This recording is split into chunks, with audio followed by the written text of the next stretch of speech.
Hello everyone, welcome to Annapurna और इस classes. मैं अंजलि। आज हम पढ़ने वाले एनसीईआरटी क्लास 10th मैथ्स, जिसमें एक्सरसाइज 3.3 को आज हम पढ़ेंगे। इसके पहले हमने दो समीकरण को सॉल्व करने की विधि को पढ़ा था, जिसे हम ग्राफीय विधि कहते हैं। यहाँ हम पढ़ने वाले दो समीकरण को हल करने की प्रतिस्थापन विधि है ना। तो सबसे पहले ये देखते हैं प्रतिस्थापन कहते किसको है। क्वेश्चन हमारा है निम्न रैखिक समीकरण युग्म को प्रतिस्थापन विधि से हल करें।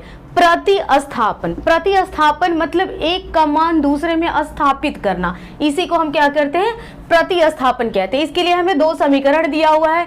एक समीकरण है x + y = 14 और दूसरा है x - y = 4, जिसमें हम इसे समीकरण फर्स्ट मानते हैं और इसे समीकरण सेकंड मानते हैं। समीकरण फर्स्ट से x या y किसी के भी एक मान को निकालते हैं और उसको समीकरण सेकंड में डाल देते हैं, जिसे हम कहते हैं प्रतिस्थापित करना, है ना। तो पहले लेंगे समीकरण फर्स्ट से। समीकरण फर्स्ट से समीकरण फर्स्ट हमारा क्या है, x + y = 14। इससे हम क्या करते हैं, x का मान निकालते हैं। x का मान निकालने के लिए क्या करेंगे, 14 प्लस y है बराबर के उधर जाएगा -y। इसे हम मान लेते हैं समीकरण 3। फर्स्ट और सेकंड हमने इसे मान लिया है, इसे मान लिया थर्ड। अब क्या करेंगे, समीकरण 3 का जो मान आया वो समीकरण सेकंड में डाल देते हैं। यहां लिखेंगे समीकरण 3 का मान समीकरण सेकंड में रखने पर समीकरण सेकंड हमारा क्या है, x - y = 4। x की जगह हमें रखना है 14 - y। ये जहां x दिख रहा है उसकी जगह हम रखेंगे 14 - y = 4।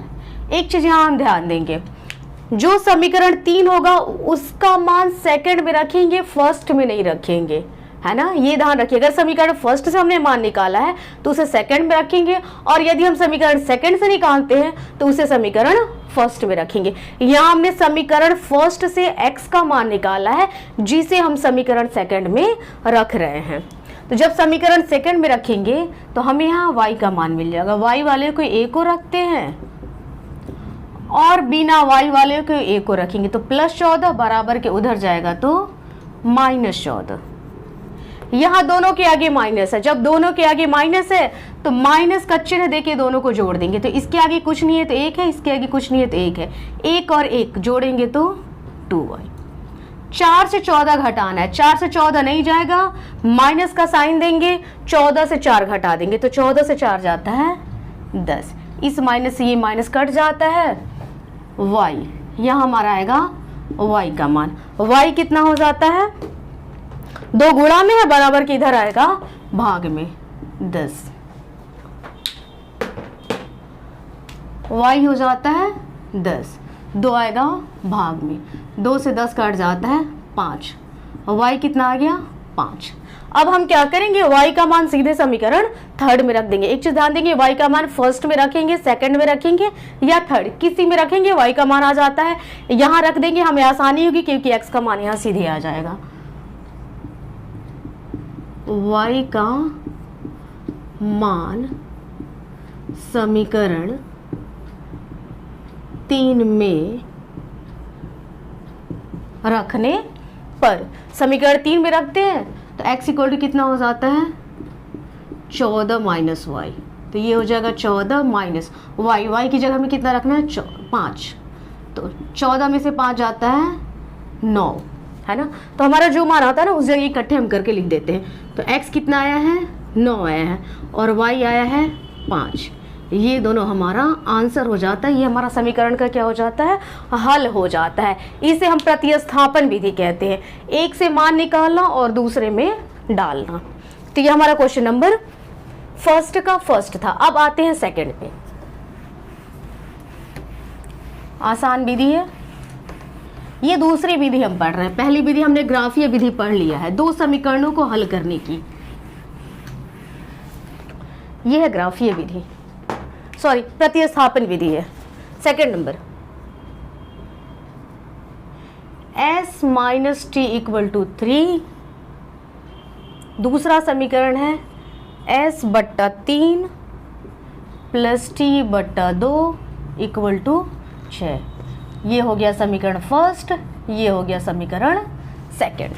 अभी क्या करेंगे, समीकरण फर्स्ट या सेकंड किसी से s या t का मान निकाल देते, तो समीकरण फर्स्ट से ही निकालते हैं। लिखेंगे समीकरण फर्स्ट से, फर्स्ट को लिखते हैं s minus T equal to 3।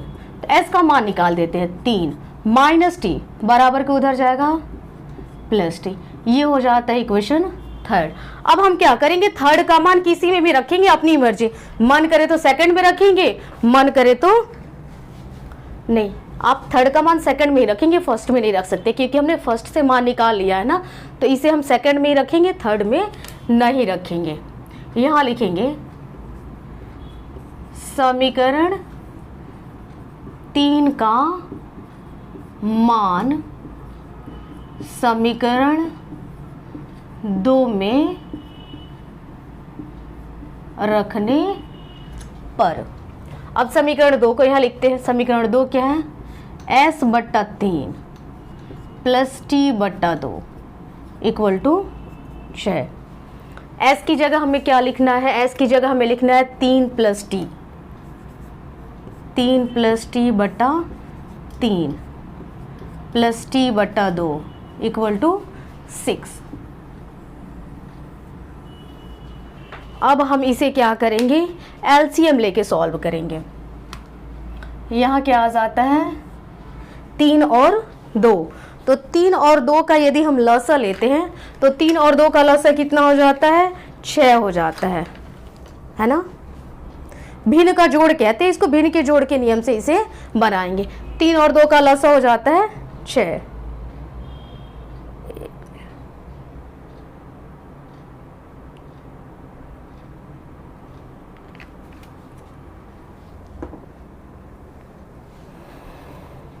चलते हैं। अब क्या करेंगे, नीचे वाले से नीचे वाले में भाग देंगे, 3 से 6 में भाग देंगे। तो 3 से 6 में भाग देंगे तो कितना हो जाता है 2। अब 2 से ऊपर वाले में गुणा करते हैं, तो 2 से ऊपर वाला 2 पद है ना, तो इन दोनों पदों में गुणा होगा। 3 प्लस टी प्लस 2 से 6 में भाग देंगे, 2 से 6 में भाग देते हो तो 3 आता है। अब इस 3 से टी में गुणा करेंगे तो ये हो जाता है 3t इक्वल टू 6। ये 6 भाग में है, टोटल के साथ भाग में, तो उधर जाएगा तो गुणा में होगा। फिलहाल अभी 2 से हम इन दोनों में गुणा करते हैं। 2 में 3 से गुणा करेंगे 6, 2 में t से गुणा करेंगे 2t plus 3t equal to 6। ये 6 है, ये भाग में है, उधर जाएगा तो गुणा में हो जाएगा। अब t वाले को एक और, बिना t वाले को एक और, 3 और 2 जोड़ेंगे 5t, 6 में 6 से गुणा की 36 प्लस 6 बराबर के उधर जाएगा माइनस 6। टी कितना हो जाता है, 36 में से 6 जाता है 30, और 5 और टी के बीच कोई साइन ही नहीं गुणा है, 5 गुणा में, बराबर किधर आएगा तो भाग में हो जाएगा। 5 से 30 में भाग देंगे 6, टी का मान आ गया 6।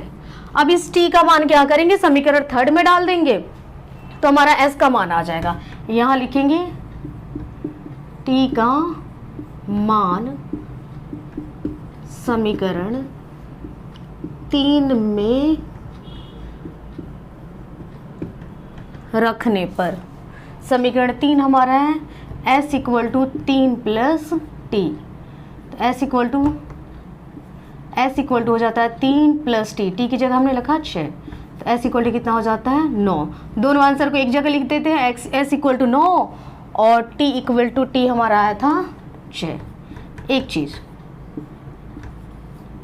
ये दोनों हमारे आंसर हो जाते हैं। अगर आपको एग्जाम हॉल में आंसर चेक करना होता है तो बहुत ही आसान है, इन दोनों मानों को किसी भी समीकरण में डाल के चेक कर लेते हैं। जैसे समीकरण फर्स्ट में डालते हैं, s हमारा कितना आया 9 आया और t कितना है 6 है। s की जगह हम 9 रखते हैं और t की जगह 6 रखते हैं, तो 9 में से 6 जाता है 3, यानी हमने जो बनाया है वो क्या है, सही है। तो आपने आंसर को हम एग्जाम हॉल में ऐसे ही चेक कर लेंगे, इसलिए कि वहां तो हमारे पास आंसर होगा नहीं। क्वेश्चन नंबर 3 पे आते हैं। क्वेश्चन नंबर 3 देखते हैं, इसमें क्या दिया हुआ है, 3x minus Y equal to 3 और दूसरा समीकरण है 9x minus 3y equal to 9। यहाँ देखेंगे ये दोनों समीकरण हमारे सेम है। कैसे हैं? तो ये जो दूसरा समीकरण है इसमें यदि हम 3 कॉमा ले लेते हैं, है ना, दूसरे समीकरण को हम क्या करते हैं 3 कॉमा ले लेते हैं। तो 3 कॉमा लेने का मतलब हुआ 3 से 9 में भाग देंगे, 3 से 9 में भाग देंगे तो ये हो जाता है 3x माइनस 3 यहाँ से कॉमा ले लिया, नहीं 3 हमने बाहर ले लिया। जब यहाँ से 3 निकाल दिया तो यहाँ क्या बचता है y इक्वल टू 9। ये हमारा क्वेश्चन फर्स्ट है। सेकंड को हम सॉल्व कर रहे हैं। 3x minus Y equal to 9, 3 गुणा में इधर आता है भाग में, 3 से 9 कट के कितना हो जाता है 3। समीकरण फर्स्ट और सेकंड क्या है? दोनों है, सेम ही है।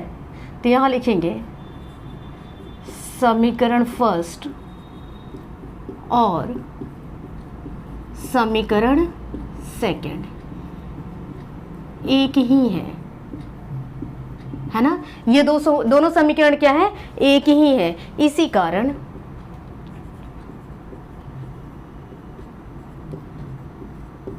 कारण इसके अनेक हल होंगे, है ना।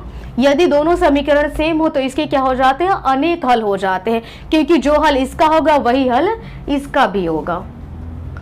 तो अब आते हैं हम क्वेश्चन नंबर 4 पे।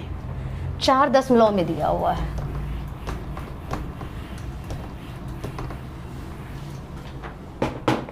चार देखते हैं ये क्या है। 0.2x plus 0.3y equal to 1.3। दूसरा समीकरण है 0.4x plus 0.5y equal to 2.3। ये हो जाता है हमारा समीकरण फर्स्ट और ये हो जाता है सेकंड। दशमलव देकर नहीं डरे, प्रोसेस हमारा वही चलेगा जो फर्स्ट सेकंड थर्ड में चला है, क्योंकि हमारी वही विधि है प्रतिस्थापन विधि। समीकरण फर्स्ट से समीकरण फर्स्ट को लेते हैं, इससे x या y किसी का भी मान निकाल लेते हैं। फर्स्ट क्या है? 0.2x plus 0.3y equal to 1.3। x के मान को निकालते हैं तो x वाला यहीं छोड़ देते हैं 1.3। y वाले पद को बराबर के उधर ले जाएंगे तो ये है प्लस 0.3y, प्लस है बराबर के उधर जाएगा तो माइनस 0.3y।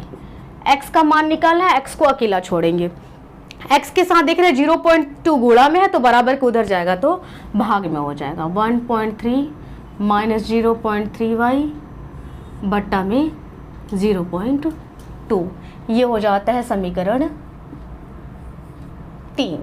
अभी क्या करेंगे? समीकरण 3 के मान को समीकरण सेकंड में लिखेंगे समीकरण 3 के मान को समीकरण 2 में रखने पर। समीकरण 2 क्या है? 0.4x plus 0.5y equal to 2.3। अब क्या करेंगे? x की जगह ये मान हमें डालना है तो 0.4 इंटू ये ब्रैकेट में ये सारे मान को रखेंगे 1.3 माइनस 0.3y बट्टा में 0.2 plus 0.5y equal to 2.3।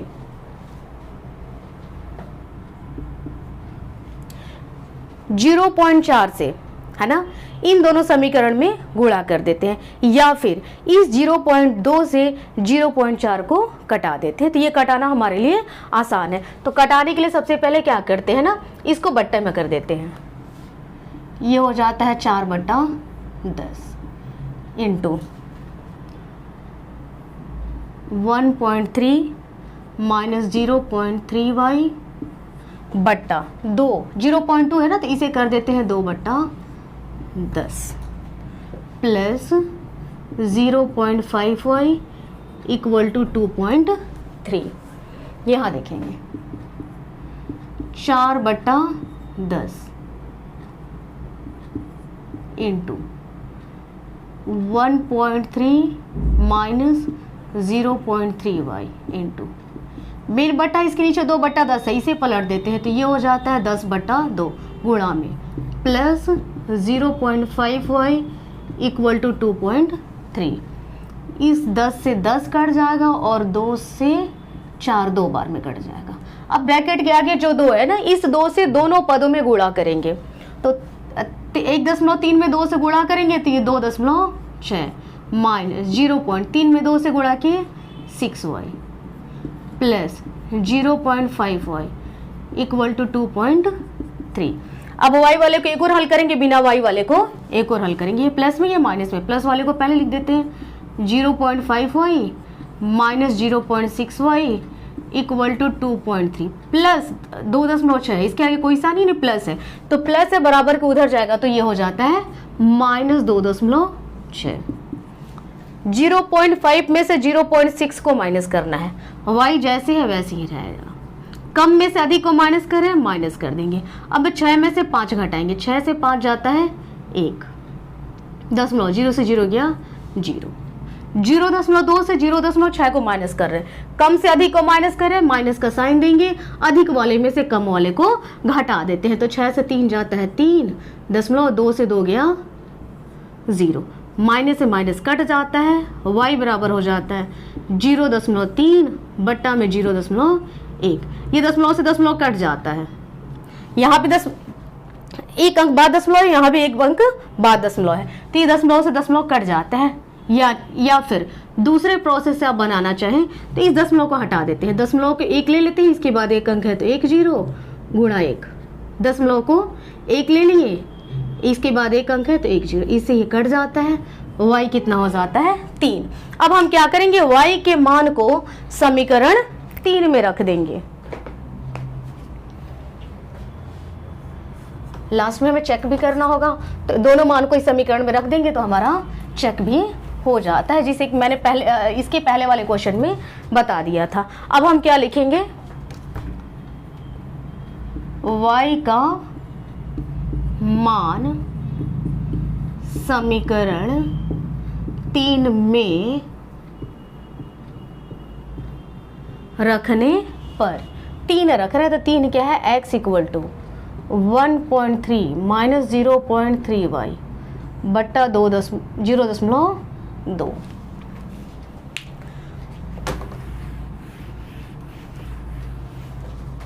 y की जगह हमें रखना है 3, 1.3 माइनस 0.3, दोनों के बीच कोई सा नहीं गुणा है, y की जगह हम रखने वाले हैं 3 बट्टा में 0.2। 1.3 माइनस 0.3 में 3 से गुणा करेंगे, 3 में 3 से गुणा करेंगे 9 बट्टा 0.2। ये 13 है, ये 9 है, 13 में से 9 जाएगा 4, यहाँ एक 0 बचा, 0 से 0 गया 0 बट्टा 0.2। वैसे ही कटा देते हैं दशमलव हटा करके, दशमलव के 1 मान लिया, दशमलव के बाद एक अंक है तो 1 0, यहाँ 2 है 2 लिख दिया, दशमलव को 1 मान लिए, दशमलव के बाद एक अंक है तो 1 0, 10 से 10 कट जाता है, 2 से 2 कट जाता है, x हो गया 2। हमारा आंसर हो जाता है x इक्वल टू 2 और y इक्वल टू 3। इसे एक जगह लिख के आंसर लिख देते हैं तो यहाँ हमारा आंसर क्लियर दिखाई देता है। क्वेश्चन नंबर 4 था ये, 4 को हमने सॉल्व कर लिया। अब 5 पे आते हैं। 5 रूट में दिया हुआ है, रूट और दशमलव देखकर डरे नहीं, प्रोसेस थोड़ा सा लंबा हो जाता है रूट और दशमलव से, बाकी कुछ नहीं होता है। क्वेश्चन नंबर 5 पे आते हैं। ये है √2x plus √3y equal to 0। दूसरा समीकरण है √3x minus √8y equal to 0। ये समीकरण फर्स्ट और ये हो गया समीकरण सेकंड। समीकरण फर्स्ट से, समीकरण फर्स्ट से फर्स्ट दिया हुआ है √2x plus √3y equal to 0। x का मान निकालते हैं, तो x के मान को निकालने के लिए x वाले पद को बराबर के इधर रहने देते हैं, y वाले पद को बराबर के उधर ले जाते हैं। बराबर के उधर कहने का मतलब हुआ दायां पक्ष प्लस √3y, इधर आ गया माइनस √3y। 0 में से √3y को माइनस करेंगे, नहीं जाएगा, माइनस का साइन देके √3y में से 0 माइनस करेंगे तो √3y बचता। ध्यान रहे दोनों को अलग अलग लिखेंगे, ये y रूट में नहीं आना चाहिए, x y कोई भी रूट में नहीं आना चाहिए, ये चीज आप ध्यान देंगे। √2 और x के बीच कोई साइन ही नहीं गुणा है, √2 गुणा में है, बराबर के इधर आएगा भागे में हो जाता है। x का मान आ गया, ये हो गया समीकरण 3। अब समीकरण 3 के मान को समीकरण सेकंड में रखेंगे, फर्स्ट में नहीं रखेंगे, क्योंकि फर्स्ट से ही हमने ये मान निकाला है, फिर फर्स्ट में रख देंगे तो हमारा हल आएगा ही नहीं। तो यदि हम समीकरण फर्स्ट से मान निकाल रहे हैं तो उसे हम सेकंड में डालेंगे। यहाँ लिखेंगे x का मान समीकरण 2 में रखने पर, समीकरण 2 है √3x minus √8y equal to 0। √3 और x के बीच कोई साइन ही नहीं गुणा है, x की जगह हम ये डालने वाले हैं, माइनस √3y बट्टा और √2 माइनस √8y इक्वल टू 0। इसके आगे प्लस, इसके आगे माइनस, गुणा करना है, प्लस माइनस माइनस, और √3 में √3 से गुणा करना है। √3 में √3 से गुणा करेंगे तो क्या हो जाता है, 3 हो जाता है। क्यों हो जाता है, तो दोनों रूट में है, जब रूट में गुणा करेंगे तो ये 2 बार हो जाता है। एक बार मैं यहाँ बता देती हूँ, √3 में और √3 में गुणा करेंगे तो कितना होगा, ये चीज हमने 9th क्लास में भी पढ़ा है। दोनों रूट में है, एक रूट में डाल देते हैं, 3 गुणा 3, और रूट के अंदर 2 बार है, यहाँ कुछ नहीं है तो यहाँ 2 है। इसका मतलब हुआ जो संख्या अंदर 2 बार होगी बाहर निकल के 1 बार लिखी जाएगी। तो रूट के अंदर 2 बार है, बाहर निकलेगी तो कितनी बार लिखी जाएगी, 1 बार लिखी जाएगी। तो √3 में √3 से गुणा करेंगे तो कितना आएगा, 3 आएगा। बट्टा में क्या है, √2 माइनस √8y इक्वल टू 0। हमें y का मान निकालना, दोनों y वाले पद ही हैं, तो यहाँ क्या कर देते हैं, लॉसा ले लेते हैं, और √2 और 1 का लॉसा लेंगे, और √2 ही होगा। और √2 से √2 में भाग देंगे 1 से ऊपर वाले में गुणा करेंगे, कोई फर्क नहीं पड़ेगा, माइनस 1 से √2 में भाग देंगे √2 में √8 से गुणा करना है, लिख देते हैं √8 इंटू √2y इक्वल टू 0। √2 भाग में है, उधर जाएगा गुणा में, -3y माइनस, दोनों रूट में है, गुणा कर देते हैं, 8 में 2 से गुणा कर देते हैं, 16 का स्क्वायर रूट 4 हो जाएगा, और √16y इक्वल टू 0 गुणा √2 माइनस √3y माइनस √16 रूट से बाहर निकलेगा तो कितना हो जाता है, 4y, 0 में 2 से गुणा करेंगे 0, दोनों के आगे माइनस है, माइनस का साइन देके दोनों को जोड़ देते हैं, तो 4 और 3 कितना हो गया, 7, y इक्वल टू 0, y कितना हो जाता है 0, -7 और y के बीच गुणा का साइन है, तो -7 गुणा में हो गया, बराबर किधर आएगा तो भाग में। बहुत बच्चे क्या करते हैं, -7 है बराबर के उधर उसको +7 लेके चले जाते हैं, ऐसा नहीं होगा। इन दोनों के बीच के साइन को हम देखेंगे, गुणा है यानी -7 y के साथ गुणा में है तो बराबर के इधर आएगा तो भाग में हो जाएगा, -7 से भाग में 0 में भाग देंगे 0, y का मान आ गया 0। अब y का मान समीकरण 3 में रख देंगे, यहाँ लिखेंगे y का मान समीकरण 3 में रखने पर, समीकरण 3 हमारा था x इक्वल टू -√3y बट्टा √2 -√3 और y के बीच कोई चिन्ह नहीं है, नहीं घोड़ा है, y की जगह में कितना लिखना है 0 बट्टा √2 माइनस √3 में 0 से गुणा करेंगे 0 माइनस में कभी होता नहीं, 0 बट्टा और √2, x कितना हो जाता है 0, x का मान 0 और y का मान 0, ये हमारा आंसर हो जाता है। आंसर चेक करना एग्जाम हॉल में इसी वैल्यू को यहाँ डाल के चेक कर लेते, देख लेते हैं। √2 में 0 से गुणा करेंगे 0, और √3 में 0 से गुणा करेंगे 0, 0 और 0 जोड़ेंगे 0। इसका मतलब हमारा जो आंसर आया है वो सही है। हम अपना आंसर यहीं चेक भी कर लेंगे।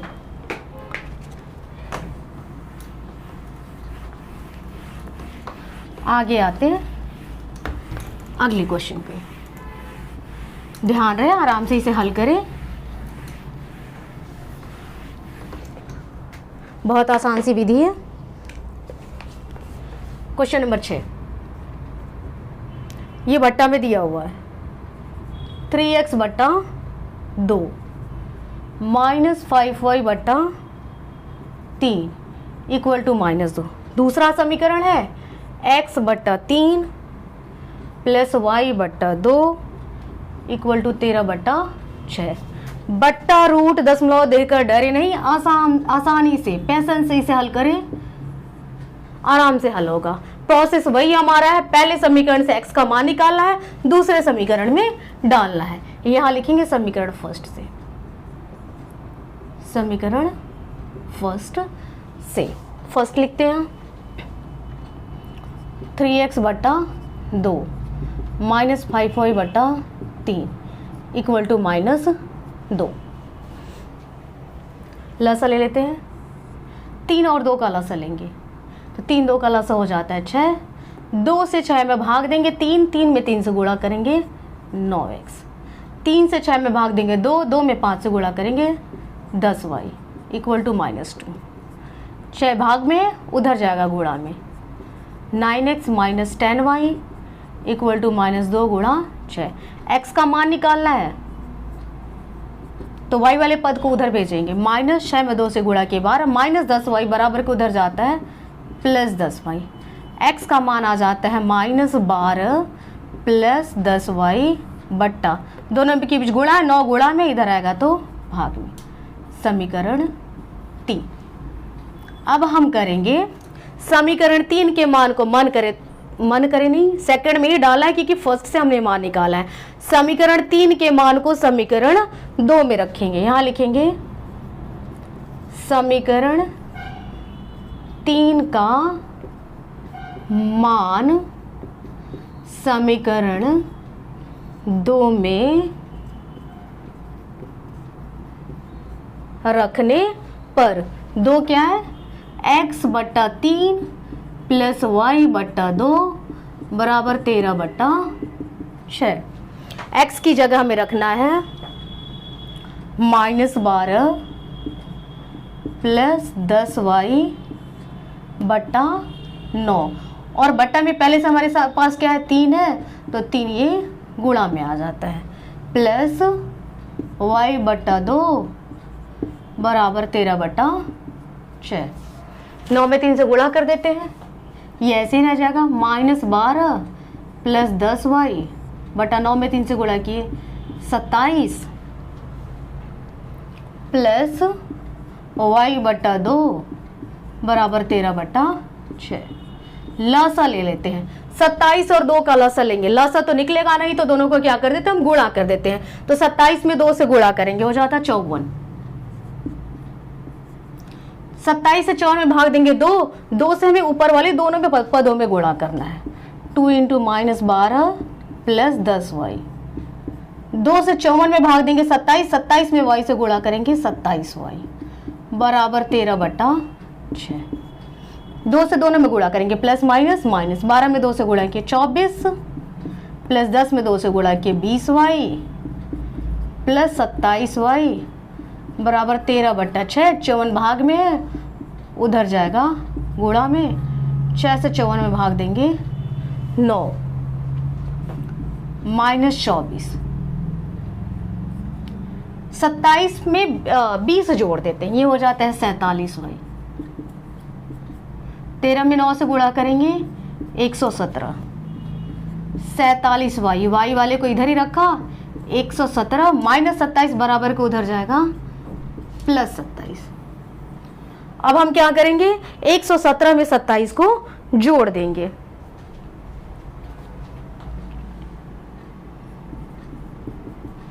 एक 117 में 27 जोड़ेंगे 7 7 14, 2 1 3 1 4, 144 यहाँ y होगा। अभी हमने 47 को लाया नहीं है, y का मान निकालना है 144, 47 गुणा में है, इधर आता है भाग में हो जाता है, 47 से 144 में भाग देना है। एक चीज यहाँ देखेंगे, यहाँ -24 था, मैंने यहाँ -27 लिख दिया है, ये होगा 24, -24 बराबर को उधर जाएगा +24, 117 में 24 जोड़ेंगे, 7 4 11 2 1 3 4 141, ये हो जाता है 141 बटा 47। अब हमें 47 से 141 में भाग देना है, ये जाएगा 7 3 21 4 3 12 13 14, 3 बार में y कितना हो जाता है 3। अब इस y के मान को हम समीकरण 3 में रखेंगे, यहाँ लिखेंगे y का मान समीकरण 3 में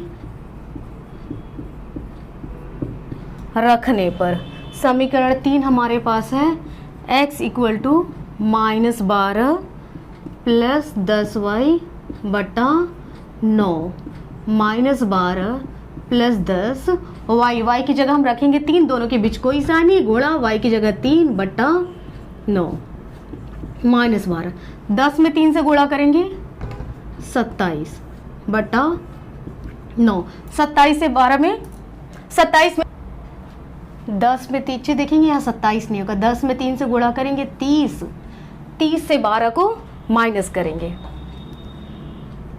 तो 10 से 2 जाता है 8, यहाँ वो 2 से 1 18 बटा 9, 9 से 18 कट जाता है 2 बार में, तो x इक्वल टू 2 और y का मान हमारा कितना आया था 3, ये हो जाता आंसर।